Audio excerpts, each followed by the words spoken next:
Okay, so tell us about this Jihan Wu fellow. He sounds like a James Bond supervillain or something. Yeah, the entire Bitcoin ecosystem owes a debt of gratitude to Jihan Wu.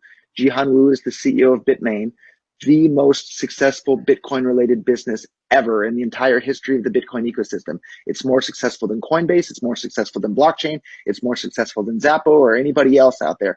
So he started the most successful Bitcoin company in the entire world that sells their Bitcoin miners to anyone, anywhere in the world who wants to buy them. Strongly supports, and his degree is in economics, right? And he understands that if you undermine the utility of Bitcoin in commerce, you undermine everything about Bitcoin. And that's why Jihan Wu has been so strongly in favor of not undermining the usefulness of Bitcoin. It's very interesting. His mining company sells miners to anyone in the world who wants to buy them. Bitfury, the strongest mining company in support of SegWit and Core, they don't sell their miners to anybody. You have to have like $1 million something bucks to buy any of their mining equipment. They don't sell their miners to home miners or hobbyists. Very, very interesting. And their mining pool isn't open to the public. You can't mine on their mining pool. Whereas Jihan of Bitmain, his mining pool is open to the public. Anybody can mine on it. And the majority of the hash rate on his mining pool is just members of the Bitcoin public. So to try and demonize Bitcoin as a supervillain is the exact opposite. Jihan has done more to help the Bitcoin community than just about anybody. So you'd consider him an honorable man. He's a trustworthy, honorable man then. I haven't had too many direct business interactions with him, but generally to grow a business of that size, you have to be a trustworthy, honorable guy, or people aren't going to do business with you. I mean, you're big. I mean, when people want to talk about this, want to talk about the your side, they're coming to you. I mean, you are synonymous with this movement, this block size thing. I mean, there's no doubt about it. You're the guy. I mean, would you agree? I don't think that's entirely fair. No, there's a huge number of people that are very, very upset with Bitcoin's usability as money being undermined. And if Bitcoin has high fees and long confirmation times, and be due to the full blocks that are intentionally being advocated by Bitcoin Core and Core supporters, they openly say that the blocks need to be full all the time, that we need to have a fee market there. That undermines Bitcoin's usefulness as money. And so maybe I'm one of the better communicators and one of the more public figures on this side of the debate. But there are a huge number of people that understand that in order for Bitcoin to be useful as money, it has to have low fees and be easy to use and have your transactions included in the next block right away. And if that's not the case, people are going to start using something other than Bitcoin. And so that's very, very damaging for Bitcoin. It's damaging for the Bitcoin ecosystem. It's damaging for people who hold Bitcoin because it undermines the value of the Bitcoins that they're holding. It's damaging to Bitcoin.com's future business prospects. It's damaging to the entire Bitcoin ecosystem. And, it's 10 a.m. here in Tokyo. When I woke up this morning, the latest news today is that Storj or Storage, or however you pronounce that one, is no longer going to be using Bitcoin. They're going to be using Ethereum. And it's happening time and time again. We're seeing more and more businesses switch to something other than Bitcoin. And we're seeing all the new capital coming into the crypto market space going into things other than Bitcoin because the blocks are full and the user experience of people trying to make a Bitcoin transaction is poorer than ever before. And I know we said we were going to save the scaling debate for a little bit later, but for me, this is the biggest issue that needs to be resolved in Bitcoin. It needs to be resolved right away. And that's why I'm so worried for this. And that's why I'm spending so much time every day talking about this as publicly as I possibly can. Well, yeah. So in theory, if this fork happens, I mean, you want this fork to happen soon, and the forked Bitcoin wins and becomes the real Bitcoin, you are going to be the new Satoshi Nakamoto of this version of Bitcoin. You position yourself that way, whether you like it or not. And what will happen? I don't really think that that's fair either. But you are the face of it. And so I'm wondering what will happen to the price of this forked Bitcoin when the US or the Japanese government try to imprison you. I mean, that it's something that has to be considered here. It has to be considered. This new coin, this new version is very much associated with you. And I mean, the media's contacting you about it.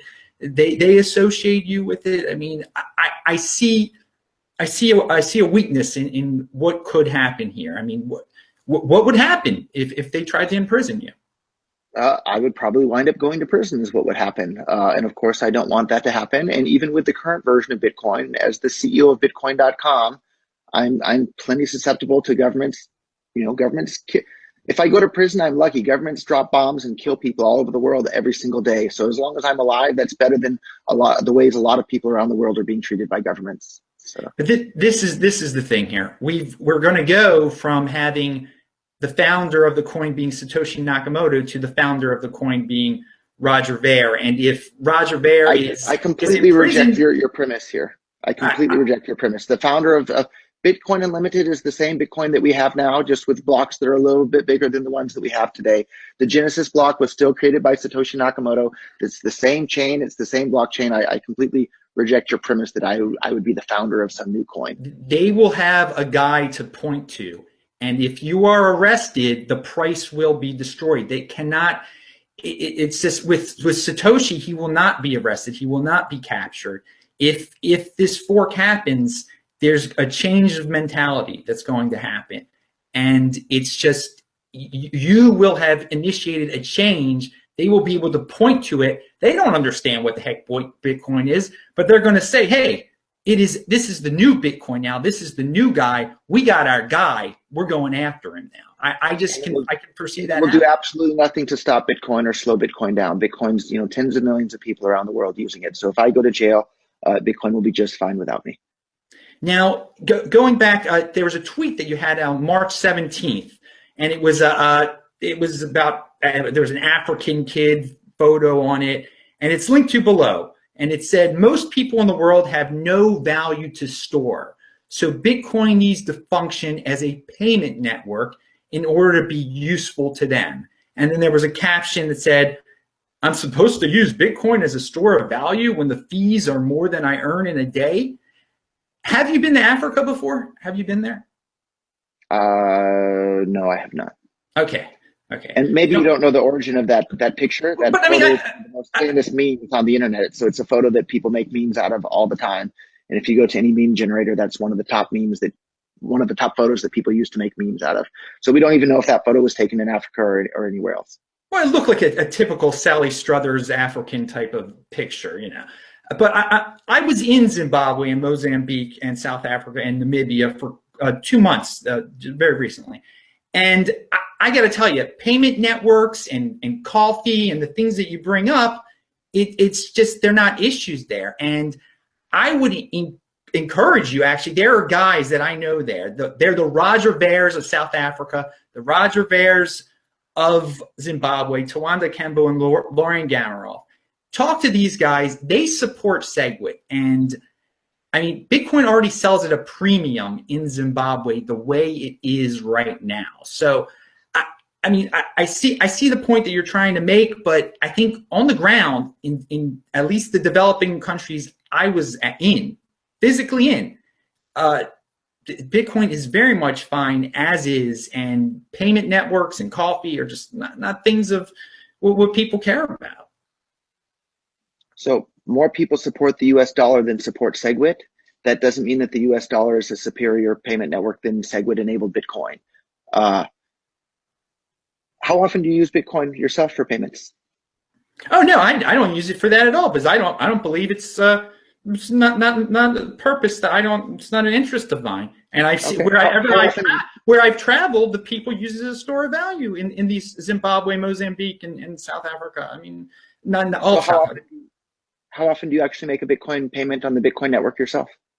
No, I don't. I don't use it. I buy and hold Bitcoin. And I think that's what 95% of the people are doing right now. I think you want to, you see it your way. You want to help your business out. I mean, because you ask this question all the time. You ask Tone that question, and you belittle people that way. You belittle people that way. That's one of your techniques. It's an emotional technique. Use your technique on me. Use it. Okay. So I think it's interesting though, because this is 3 out of 3 for the people in public debates that I've asked this question. All 3 of them said that they rarely use Bitcoin. I use Bitcoin every single day to pay people all over the world. An average day, probably several tens of thousands of dollars worth of Bitcoin. I use to pay various bills and various things that are happening here. The Bitcoin network is less usable than it's ever been ever before. The reason Bitcoin has a value of $1,000 today is because so many people are using it in commerce, and that gives it liquidity on the markets. And because it has that liquidity, other people are willing to use it as a store of value. If Bitcoin isn't able to be used as a means of payment in commerce, it won't be useful as a store of value either. So That's what has me so concerned, is that Bitcoin's ability to be used as a payment network is being incredibly undermined. And if you undermine Bitcoin's ability to be used as a means of payment, it destroys Bitcoin's use case as a store of value as well. So it has to be both of those things, or it will be neither of those things. So if people like me are no longer able to use Bitcoin in commerce and to pay people around the world, people like you won't be able to use it as a store of value either. I disagree. People are just they're trying. People use it to transfer money out of their countries. I mean, to send And the ability value to out of their use country. Bitcoin to send money out of their countries is being undermined by high fees and long confirmation delays. No, they don't care. In Zimbabwe, they wait 8 hours to get $50 out of the bank. It doesn't. They don't care about time. Do you want to let this thing go to the public if it's number two to the other Bitcoin in terms of coin market cap, or less than the Ethereum market cap, which it very well could be? I'm confident that people that own Bitcoins and hold Bitcoins and run businesses and have capital realize that Bitcoin needs to be the most useful money we possibly can make it. And Bitcoin Core's roadmap doesn't do that. So that's why we're seeing more and more people supporting Bitcoin Unlimited, more and more Bitcoin Unlimited blocks, more and more businesses, more and more everything are supporting it. Economic pressure is going to win out in the end. The smart thing is going to happen in the end. So there's no reason to fork off into a completely separate coin. I think when the fork happens, 100% or 99 point something percent of people are all going to go in the same direction, because there's such a strong incentive for everybody to stay on the same chain. So that it'll almost be like when the fork happens, it wasn't really a fork at all because everybody went in the same direction. I think that's the most likely thing to happen. Okay, we have these node numbers showing the opposite. And then if you check out social media on Twitter, I mean, seems overwhelming that the support is for SegWit. I mean, that's what I'm viewing. So you're saying XYZ is going to happen. All these people are going to switch over, and you talk a good game. You talk a very good game. I think you talk a good game based on emotion and everything. But I think the hardcore numbers out there, it's showing that Adam, people. Yes, I'd like to point out. So it wasn't emotion that got me excited about Bitcoin when it was less than $1. It was that I understood that Bitcoin was the best form of money that the world has ever seen, and that people were naturally going to start using Bitcoin as money. That wasn't from emotion. That was from my studying of economics previously. And it's that same knowledge that's in my head that tells me right now that if Bitcoin doesn't continue to be the most useful form of money, people are going to start using something else. So yes, I'm emotional about it because it's important to me and because most of my savings are in Bitcoin, but it's the knowledge in my head from studying economics that tells me that Bitcoin is on the wrong path with Bitcoin Core and is on the right path with Bitcoin Unlimited. Well, the true Bitcoin will be decided by the people. And perhaps, I mean, they might not be on the same page as you. I think you're very confident that they will be, and you present a confident face, definitely.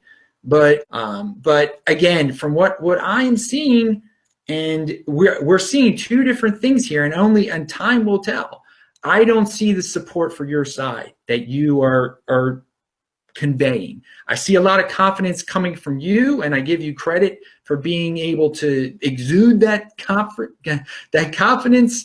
But I don't see the support.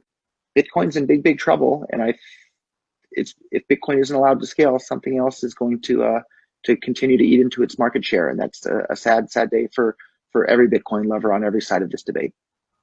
We shall see about that. We shall see about that indeed. Pound that like button. I hope you enjoyed that look back on the road to $1 trillion market cap of Bitcoin. Yes, there have been many stumbling blocks. There's been lots of controversy. You just saw some of it. And wow, was the fear in the air or what? That dude sure knows how to scare people, right? Play on the fear. And look what happened. It was just a matter of time. You didn't need to rush things. Long-term thinking. SegWit prevailed. Bitcoin's price was like $1,050 back then. Look at it now. He got his own coin. And yes, that coin is completely associated with him, like I predicted. So anyway, I'm Adam Meister, Bitcoin Meister, Disrupt Meister. Remember, subscribe to the channel, like this video, share this video, check out the links below, pound that like button. See you later.